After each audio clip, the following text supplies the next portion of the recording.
Assalamualaikum warahmatullahi wabarakatuh. Kami dari kelompok A, sebelumnya kami akan memperkenalkan diri kami terlebih dahulu. Yang pertama ada saya, Rizky Kusantoso. Lalu ada Sinta Rida Salsabila, Raisa Melati Putri, Muhammad Nizar Fadilah, dan Andrian Dimas Wibowo. Nah, kami mengambil tema transportasi dan polusi udara. Lalu, kita akan menjelaskan mengenai tujuan transportasi perkotaan. Apa sih penyebab dan bagaimana cara mengatasinya? Nah, kita balik lagi ke topik, yaitu tujuan transportasi perkotaan adalah menjadikan hidup dengan sistem transportasi berjalan baik, dalam artian memiliki jalan yang sesuai dengan fungsinya serta perlengkapan lalu lintas lainnya. Namun, bagaimana jika transportasi perkotaan malah menimbulkan permasalahan seperti polusi udara misalnya? Lalu apa sih penyebabnya dan bagaimana cara mengatasinya? Nah, setelah ini akan dijelaskan oleh teman-teman saya.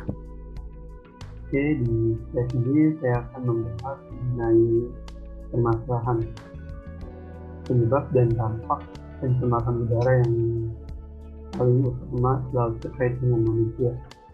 Manusia menjadi penyebab utama dan terbesar terjadi pencemaran udara. Untuk foto di samping bisa menggambarkan bahwa pencemaran udara bisa melalui asap kendaraan, asap pabrik, dan kebakaran yang berkesan. Pencemaran udara merupakan salah satu kerusakan lingkungan berupa penurunan kualitas udara karena masuknya unsur-unsur berbahaya ke dalam udara atau atmosfer bumi. Sebuah jurnal yang diterbitkan 8 menyebutkan beberapa bahan pencemaran tersebut memiliki unsur-unsur kimia seperti CO, gas, NOx, dan SPM, suspended particulate matter, dan berbagai logam berat prinsipal. Secara global, penyumbang pencemaran udara berasal dari sektor transportasi. Selanjutnya ada dampak polusi udara. Penelitian yang termuat dalam jurnal investigatif Ophthalmology dan Visual Science menyebutkan orang-orang yang sering terpapar polusi udara memiliki peningkatan sebanyak 6% untuk mengalami glaukoma. Glaukoma ini sendiri yaitu kerusakan pada saraf mata.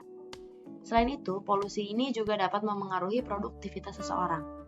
Jangka panjangnya dapat mengakibatkan kerugian ekonomi dan munculnya permasalahan sosial ekonomi, keluarga, dan juga masyarakat. Polusi udara juga berdampak kepada pernafasan.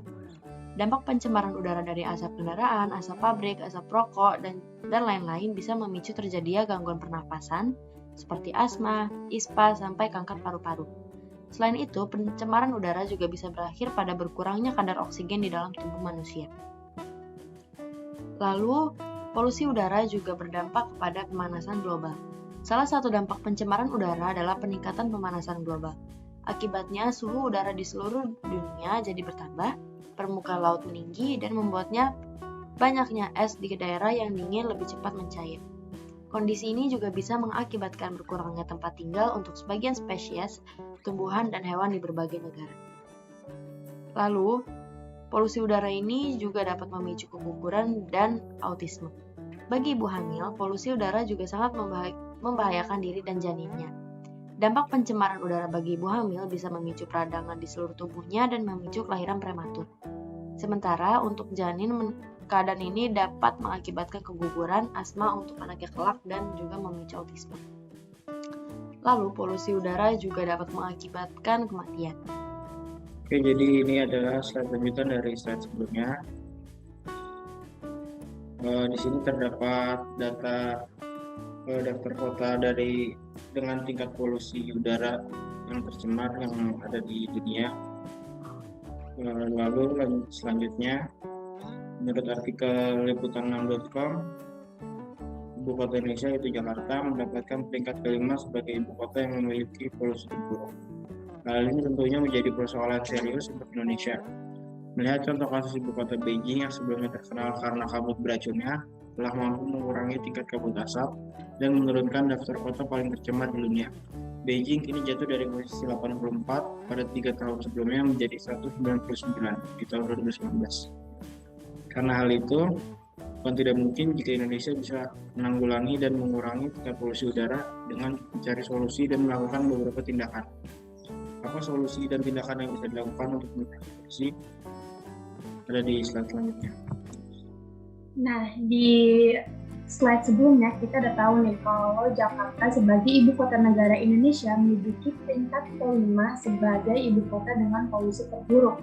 Lalu bagaimana sih solusi dan juga tindakan yang bisa kita lakukan setidaknya mengurangi polusi?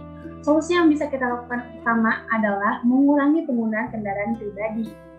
Karena polusi udara terjadi karena banyaknya asap pembuangan yang dihasilkan oleh kendaraan, baik mobil maupun motor. Solusi kedua, kita bisa merawat mesin kendaraan secara rutin. Kenapa harus merawat mesin kendaraan secara rutin?